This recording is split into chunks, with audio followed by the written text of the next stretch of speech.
Hello my YouTube family, my first mini blog তোমাদের সঙ্গে নিয়ে চলে এলাম।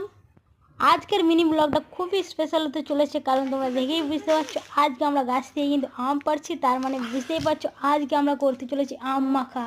হ্যাঁ, তোমরা বুঝতেই পেরেছো, আম মাখা। এবার কিন্তু আমরা এক এক করে কিন্তু আমগুলোকে ধুয়ে নিচ্ছি। ভালো করে ধুয়ে নেওয়ার পরে কিন্তু আমগুলোকে কিন্তু আমরা কেটে নেব।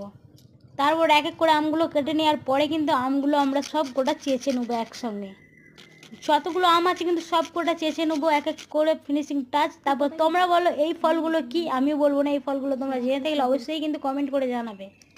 আর তারপর আমরা শুকনো লঙ্কাটা মেখে নিচ্ছি। যেহেতু শুকনো লঙ্কাটা হচ্ছিল না, তাই কারণে আমরা একবার পুড়িয়ে নিলাম। ভালো করে শুকনো লঙ্কাটাকে পুরানোর পরে ভালো করে মেখে তারপরে দিয়ে দিলাম বিন্দুন, তারপরে দেবো কিন্তু নুন। যেহেতু গরমকালে বেশি কিছু দিচ্ছি না, এই কটা জিনিস দিয়ে কিন্তু দারুণ মেখেছিলাম আমরা। আর মাখাটা বন্ধুরা দেখেই তোমাদের জিভে জল আসছে। আমি মাখতে মাখতে আমার জিভে জল এসে গেছে। আর দেখো কত সুন্দর লাগছে খেতে কিন্তু বন্ধুরা। সেই যদি ভিডিওটা ভালো লেগে থাকে like comment share and subscribe.